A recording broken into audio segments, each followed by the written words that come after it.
Hey, this is Jeff Wick, editor of the Fayette County Record newspaper. Boy, do we have a special treat for you today. I understand from the pre-show notes, Pancho and Andy have been working on a Christmas carol that they're going to perform. Amen, amen, amen, amen, amen. That's the angelic voice of a choir boy right there. As Pancho said, we're at Amen Food Pantry, joined by Treasurer Gary Shelberg. Thank you so much for having us, sir. Thank you, Jeff. Hot off the presses, here is the first copy of the Fayette County Record. You are the first person in the county to hold a physical copy of the paper.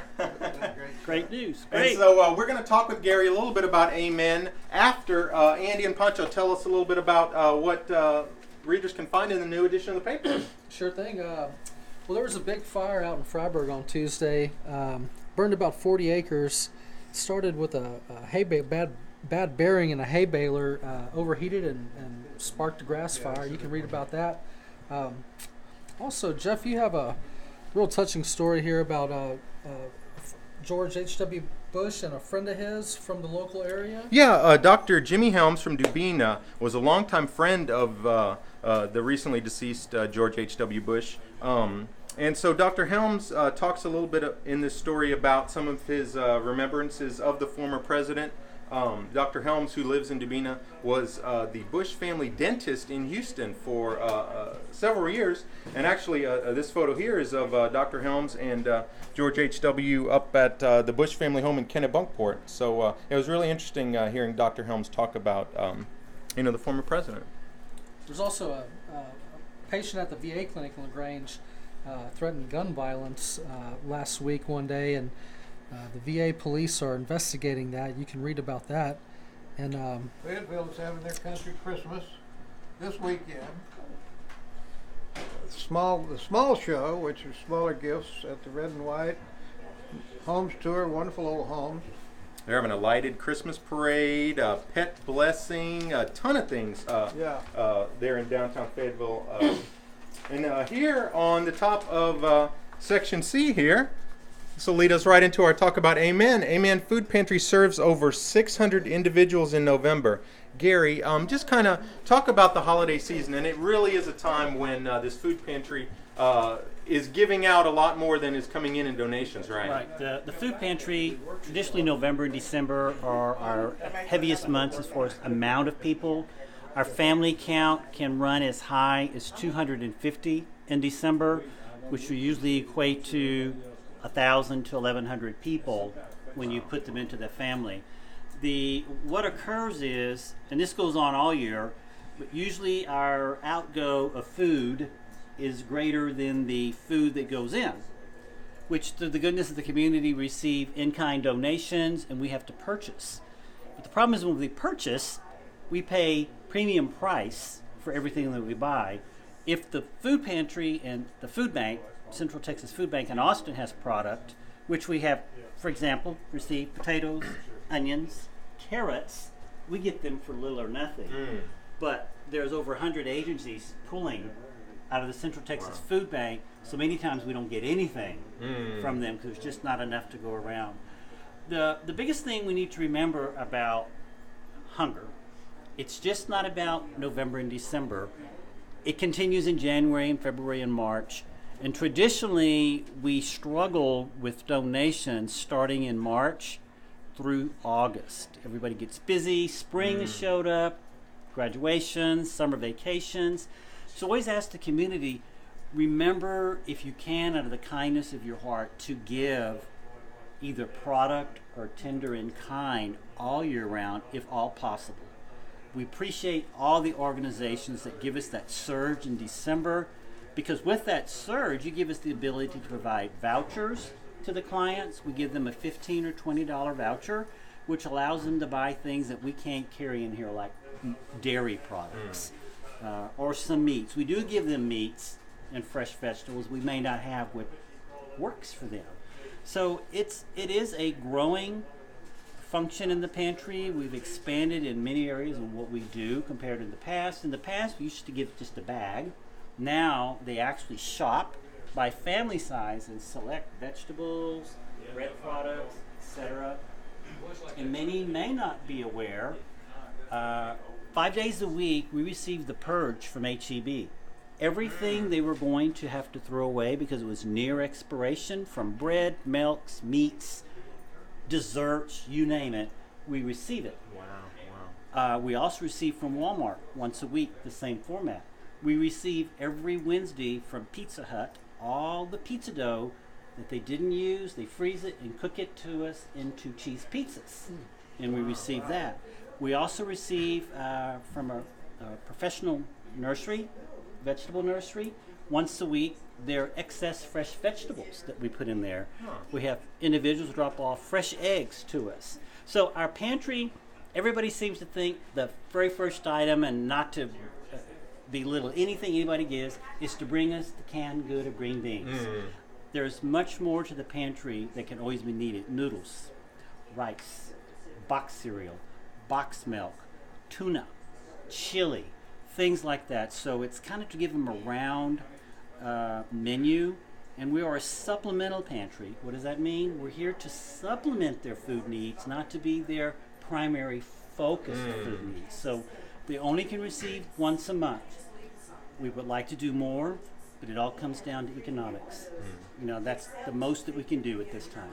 So now, if somebody is watching this video and has never made a donation to Amen before, what would they do? They just simply make a check out to Amen. If they choose to mail it, it's to Post Office Box 571, LaGrange, 78945. Or you could come by the pantry during our open hours on Mondays, 9 to 11, Thursdays, 1 to 3. And during those hours, they could bring a check, or they could bring the food items, I'll right? bring food. And if it's we do also take donations for food product when we're not here. Just contact the pantry individual. I'll even give you my personal number, which is 713-820-0500. If it's for a larger drop, we'll meet you at their convenience to bring the product as well. It's amazing. And in real quick, in addition to those great corporate helpers that make those great donations, we want to thank NBT Bank, who is underwriting the cost of this video. Such a great supporter of local charitable causes. NBT, thank you very much. Tell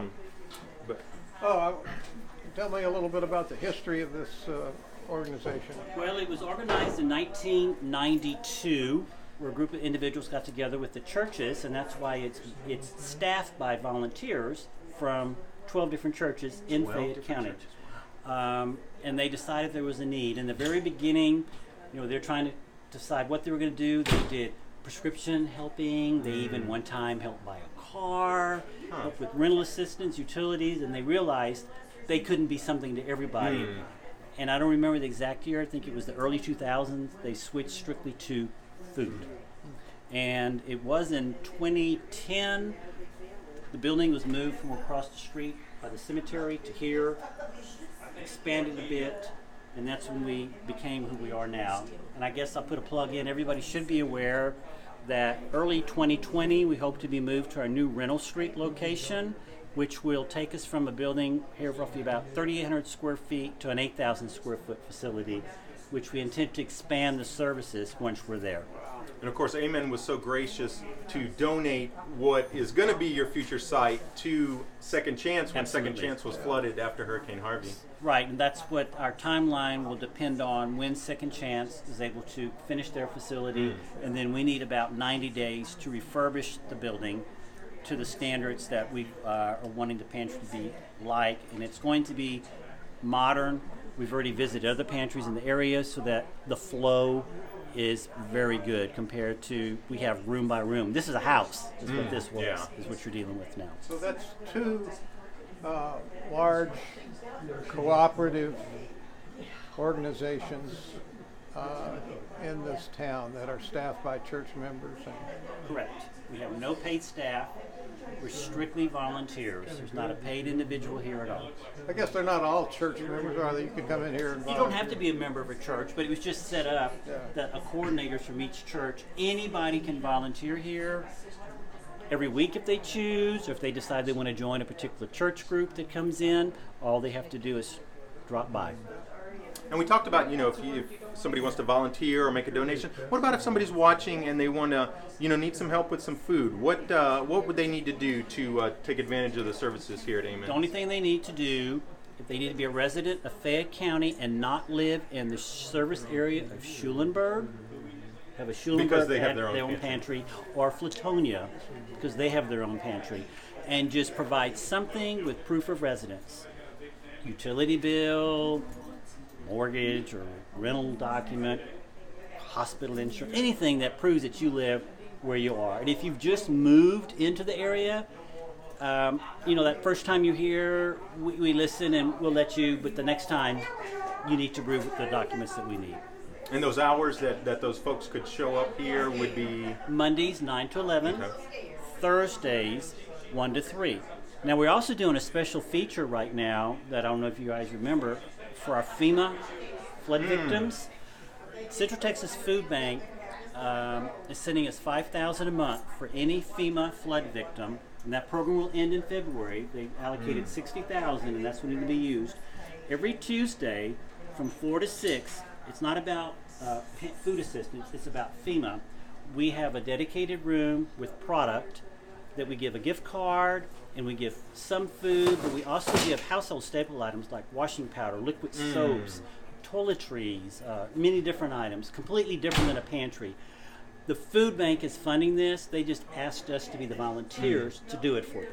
So it's a total different entity mixed in with ours for the FEMA victims. So what's the limit on food that people get when they come in to pick It's up? based by head count and family. We have a system that's, if you're 4 families, you get X per each item you see. If it's 8 families, you get X, etc. So if I were to put it into a typical family of 5, which you see them leave with, if you were to purchase it yourself at the grocery store, it would be at least $100 of product that they've received. That's amazing. And the location here again is Mode Lane. What's the official address? We can put that on the Right. Well, yeah, we'll add that to the caption. 800 Mode, I think. Right on the road going to White Rock Park. If people are familiar to that, right off of Evelyn Street here in LaGrange. Wonderful, guys. Anything else? Sure thing. Well, we're gonna link to y'all on the Facebook video, and you can always find us at FayeCountyRecord.com. You can see us on Facebook, Twitter, Instagram, and all these videos also go to YouTube. Thanks so much for watching, and thanks for reading the paper. And Gary, thank you so much for what y'all are doing here. Thank you guys Tremendous very much. asset. Thank you, and thank you to the National Bank and Trust for paying for this spot for us. Awesome.